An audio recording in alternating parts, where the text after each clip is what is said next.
Hello and welcome to my channel CBSE simplified और मैं हूं अनुपम मिश्रा। आज का जो हमारा डिस्कशन का टॉपिक है वो है पोएटिक डिवाइसेस या फिर फिगर ऑफ स्पीच। और फिगर ऑफ स्पीच में जो आज मैंने पहला टॉपिक लिया है वो है एलिटरेशन। एलिटरेशन एक पोएटिक डिवाइसेस है जिसके बारे में हम बात करेंगे। एलिटरेशन की डेफिनेशन क्या है, उसको कैसे आइडेंटिफाई करते हैं। अगर कोई क्वेश्चन आता है किसी एग्ज़ाम में, चाहे वो इंटरनल एग्ज़ाम हो या फिर एक्सटर्नल एग्ज़ाम, तो उसमें कभी कभी कोई क्वेश्चन पूछा जाता है स्टूडेंट से कि identify the poetic device in the following lines. तो इसमें एलिटरेशन को हम कैसे पहचानेंगे और एलिटरेशन के साथ साथ कुछ एग्जाम्पल हैं, उनके बारे में भी हम अभी बात करेंगे। तो चलिए वीडियो शुरू करते हैं। थोड़ा शॉर्ट वीडियो है। आई होप आपको ये पसंद आएगा। जिन लोगों ने चैनल सब्सक्राइब नहीं किया है, चैनल को सब्सक्राइब करें, वीडियो को लाइक और शेयर ज़रूर करें। तो एलिटरेशन है क्या बेसिकली? एलिटरेशन देखिए, जैसे हिंदी में भी हम पढ़ते हैं, हिंदी में अलंकार पढ़ते हैं, उसी तरीके से इंग्लिश में पोएटिक डिवाइसेस या फिर फिगर ऑफ स्पीच।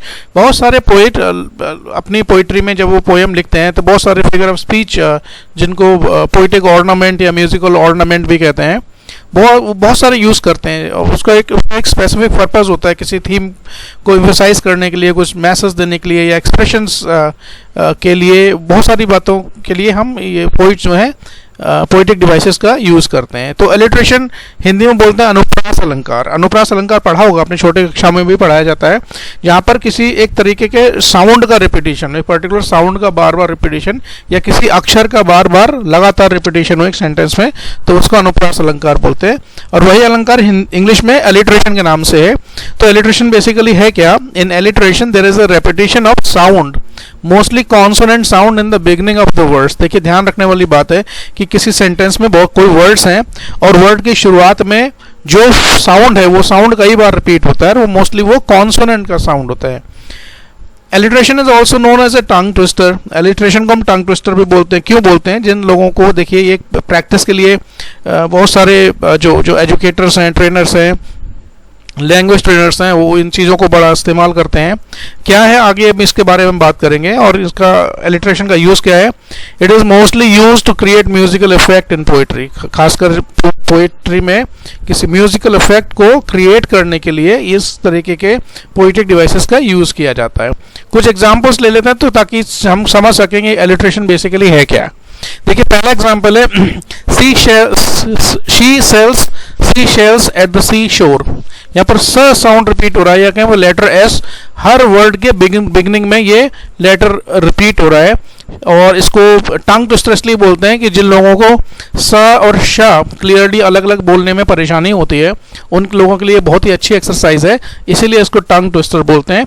तो इसको प्रोनाउंस कैसे करेंगे? She sells sea shells at the sea shore. एक बार शाह है, दूसरी बार सा है, लेकिन इंग्लिश में लेटर एस का रिपीटिशन जो कि कॉन्सोनेंट है। दूसरा एग्जांपल देखते हैं।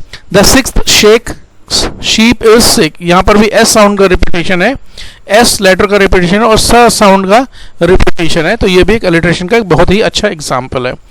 नेक्स्ट है Peter Piper picked a pack of pickled papers. ये पी साउंड का रिपीटिशन है, हर वर्ड की शुरुआत में पी साउंड जो है, पी लेटर जो है रिपीट हो रहा है। तो this is one of the finest examples of alliteration. एक और एग्जांपल है, Betty bought the butter but the butter was bitter, so Betty bought better butter to make bitter butter better. बहुत सारे लोग, खासकर हिंदी भाषी जो लोग हैं, खासकर कुछ पर्टिकुलर स्टेट से बिलोंग करते हैं, उनको बा और वाह बोलने में कई बार परेशानी होती है, वो अलग अलग उसको सही से क्लियरली नहीं बोल पाते हैं। तो उनके लिए भी बहुत अच्छी एक्सरसाइज है। जिसको बा साउंड का प्रैक्टिस करना है तो उसको जल्दी इसको याद करके कई बार बोलकर प्रैक्टिस कर सकते हैं। नेक्स्ट है Polly's prancing pony perform perfectly. The P sound का रिपीटिशन है। The boy burst around like busy as a bee. यहाँ पर बी साउंड का रिपीटिशन है। ध्यान, मैं इस बात को बार बार इसलिए बोल रहा हूँ कि साउंड का रिपीटिशन, कॉन्सोनेंट का साउंड का रिपीटिशन वर्ड की शुरुआत में होता है, और यही अगर वर्ड के बीच में आता है कॉन्सोनेंट साउंड का रिपीटिशन, तो ये एक दूसरा पोएटिक डिवाइस होता है जिसको रेजोनेंस बोलते हैं। और लास्ट एग्जांपल है Harry hurried home to watch football on TV. इसमें एच साउंड का रिपीटिशन है, तो ये भी एक एलिटरेशन का बहुत अच्छा एग्जांपल है। आई होप आपको पसंद आया होगा। एग्जाम में आपको ज़रूर हेल्प मिलेगी। इस तरह के वीडियोस देखने के लिए चैनल को सब्सक्राइब करें और वीडियो को लाइक और शेयर ज़रूर करें। बहुत बहुत धन्यवाद।